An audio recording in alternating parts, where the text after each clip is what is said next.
Revenons à présent plus précisément sur le phénomène d'exacerbation que connaît le monde, puisqu'il s'agit de pouvoir traverser du mieux possible cette séquence délicate avec suffisamment de discernement, non seulement pour nous éviter davantage les troubles que suscite l'incompréhension, mais surtout pour pouvoir percevoir plus clairement le cap salutaire à tenir durant cette traversée pour le moins déroutante.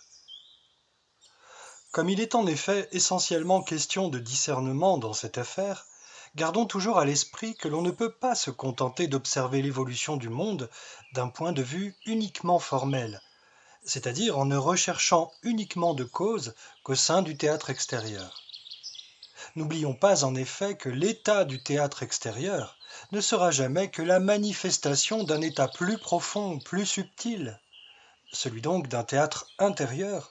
aussi bien individuel que collectif.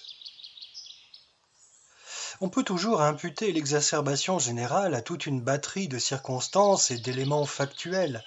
comme par exemple l'accroissement de tensions politiques, géopolitiques, économiques, dogmatiques, communautaires ou identitaires, mais ce procédé s'avère finalement vain et stérile si l'on ne s'en tient qu'à ça. D'abord parce que cela ne fait que surajouter de l'exacerbation à l'exacerbation, notamment en créant toujours plus de dualité par la désignation d'un camp contre un autre, celui du bien contre celui du mal par exemple. Des camps alors voués à s'entrechoquer indéfiniment dans une lutte infantile de raison et de légitimité. Et puisque ce genre de petit jeu demeure finalement insoluble quand on ne s'en tient qu'à la forme seule, il ne faut pas s'étonner que beaucoup puissent finir, bien démunis, par penser que la nature humaine est décidément et définitivement mauvaise, ou tout du moins irrécupérable. La belle affaire. Attribuer ainsi la cause de nos tourments aux seules conséquences des mécanismes terrestres dysfonctionnels est l'aveu même d'un manque de capacité à percevoir la profondeur et la subtilité des réelles causes qui finissent par s'exprimer dans la matière de différentes façons sous différents prétextes, puisque ces causes, essentiellement subtiles, ne peuvent que se matérialiser tôt ou tard,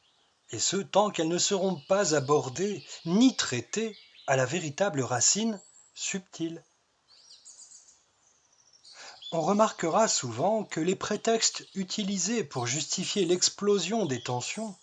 s'avèrent souvent futiles, quoi qu'on en dise, voire même irrationnels, ce qui laisse alors pressentir le caractère insistant de ce quelque chose de bien plus profond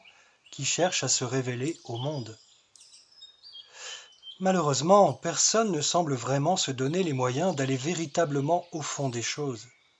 Certainement parce que l'on a pris l'habitude de privilégier une certaine efficacité sur le terrain en traitant principalement la forme par la forme, et qu'on en est ainsi venu à estimer que tout le reste n'avait pas de réalité, pas de consistance scientifiquement mesurable, et donc pas de crédibilité. Merci les Lumières. Pourtant, la racine des enjeux problématiques terrestres demeure inévitablement d'ordre subtil, et elle trouve plus précisément son origine dans la quatrième dimension, la dimension dite astrale, dès lors qu'apparaissent les passions, c'est-à-dire le mal-être existentiel dû à la rupture de connexion avec son identité originelle. Des passions qui justement ne pourront que s'exacerber à force d'incompréhension, de tiraillements et de paradoxes accumulés. Ne nous y trompons pas, ce ne sont pas les circonstances qui déclenchent les passions, mais bien les passions qui se saisissent de prétextes plus ou moins probants pour justifier leur expression. Car au départ, le fait est que les passions ne sont ni plus ni moins que des énergies qui ne sont pas du tout maîtrisées, faute de connaissance, d'amour et de sagesse, et qui finissent par éclater ici ou là, lorsque le trop-plein se fait ressentir, tout comme la foudre finit par tomber là où le terrain lui est le plus favorable, puisque la décharge s'impose de toute façon. Dans tout ça, comprenons bien que les diverses problématiques terrestres ne se manifestent pas pour que nous ayons à en souffrir, mais bien parce que l'unique réel but de ces dysfonctionnements est finalement de nous faire comprendre à quel point il devient urgent de prendre en considération l'influence de cette maudite matrice astrale qui nous conditionne au point de tout faire dérailler dangereusement. Ce qui par la force des choses nous contraint avec de plus en plus d'insistance à devoir enfin décoller notre nez de la surface des choses. D'autant plus lorsque nous nous retrouvons à court d'explications et de moyens rationnels pour faire face à une problématique assurément d'ordre subtil. D'ordre rationnellement subtil, finira-t-on par pouvoir dire un jour. Dit d'une autre façon, nous avons à nous rendre à l'évidence que nous sommes constamment pollués par les influences délirantes de l'astral, et ce depuis des lustres. La différence est qu'elle ne cesse de s'accentuer à présent à mesure que la fin du cycle approche. Et toute la question est donc de savoir comment parvenir enfin à nous prémunir de cette pollution désespérante qui nous pourrit littéralement la vie sur Terre, principalement en générant toujours plus de comportements passionnels, plus ou moins dysfonctionnels, plus ou moins toxiques, plus ou moins destructeurs. La réponse à toute cette cacophonie est limpide, et toujours la même. C'est uniquement l'unité retrouvée en soi, à savoir la véritable nature humaine d'essence divine, reconnectée à une dimension d'unité totalement saine, qui permet de dépasser pour de bon l'influence astrale corrompue. Pour faire simple, nous devons réapprendre à nous brancher plus haut si nous voulons en finir avec l'influence de la corruption générée depuis la 4e dimension. Si nous voulons nous libérer du mal. Car c'est désormais à notre référent d'unité, c'est-à-dire à notre pur esprit, qu'on appelle également le soi supérieur, que nous devons donner la possibilité de se manifester pleinement sur la Terre, et donc plus du tout à notre part astrale déboussolée, à laquelle nous avions pourtant jusque-là laissé libre cours par défaut, par seul manque de conscience, précisément ce manque de conscience qui la caractérise et qui nous précipite tous dans le péché, c'est-à-dire dans l'incapacité de créer totalement et durablement une forme d'harmonie dans la justesse. Bien entendu, cela va prendre un certain moment avant que tout le monde finisse par se mettre à se reconnecter correctement à son essence véritable.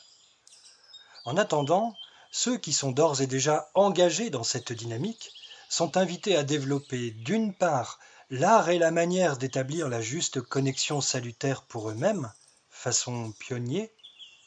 mais également l'art et la manière de se prémunir de la pollution que toutes celles et ceux qui restent encore majoritairement sous l'emprise de l'astral continuent de générer au sein de leur environnement.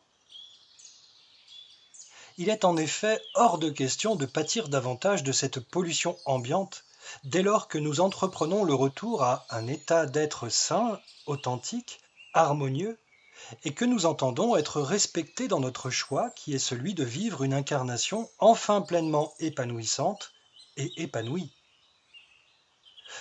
À partir du moment où nous aspirons à ne plus jamais fonctionner selon une logique duelle, ainsi qu'avec des énergies corrompues, celles-là même qui donnent lieu à d'innombrables jeux malsains dorénavant inacceptables,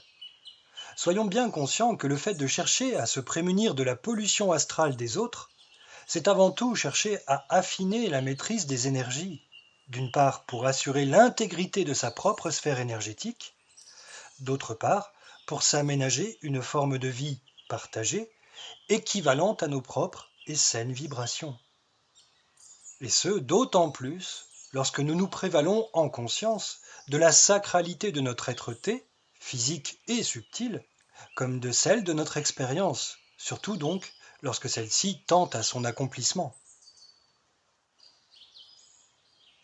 Notre façon d'appréhender les défis ainsi que les entraîneurs dépend pour beaucoup de l'étape à laquelle nous en sommes sur le chemin de notre réalisation. Par conséquent, la nature de nos comportements sera le précieux reflet de notre avancée, à mesure que nous nous dirigerons vers un état d'unité. À chaque étape correspondra donc une manière adéquate d'interagir, et soyons certains que plus cet état d'être sera affirmé, plus les interactions désagréables se dissiperont. Elles n'auront tout du moins plus aucune prise, plus aucun effet sur notre état, puisque celui-ci tendra à devenir un, et qu'à partir de là, la dualité ne pourra pas jouer avec lui, et encore moins se jouer de lui. En attendant, chaque réaction impulsive de notre part sera l'indicateur que nous fonctionnons encore selon les règles passionnelles de l'astral, principalement parce que les blessures illusoires astrales auxquelles nous nous identifions encore seront activées. Le fait de comprendre que les passions sont avant tout des énergies perturbées et mal maîtrisées est un atout majeur dans l'approche que nous pouvons faire de la séquence que nous traversons, puisque nous devons nous attendre à une montée en puissance impressionnante de l'exacerbation générale, c'est-à-dire à une montée en puissance d'énergie que beaucoup ne seront absolument pas en mesure de pouvoir maîtriser, des énergies qui leur seront insupportables à garder en eux. Il ne faudra donc pas s'étonner d'assister à une incroyable recrudescence de tension, de violence, tout simplement parce que ces énergies et leurs insupportables trop-pleins auront besoin de se décharger d'une façon ou d'une autre, quels que soient les prétextes utilisés pour justifier des passages à l'acte libérateur. C'est déjà le cas, mais comprenons bien que ce à quoi nous assistons d'ores et déjà n'est qu'un avant-goût de ce qui s'en vient. Il n'y a pas pour autant à en avoir peur, à partir du moment où nous veillons à nous dissocier de tout ce qui a trait à la vibration astrale. À partir de là, nous n'avons en effet plus aucune raison d'entrer en résonance avec sa logique dualiste malsaine. Plus aucune raison non plus d'être mis en demeure de jouer des rôles de défouloirs utiles, de paratonnerres sacrificiels, de protagonistes partageant des mises en scène infernales.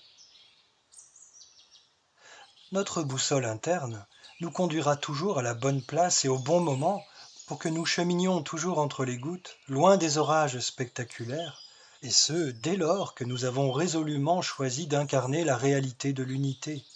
celle que la vie encourage et chérit, celle que la Terre a choisi d'emporter avec elle au cours de son processus ascensionnel déjà bien avancé.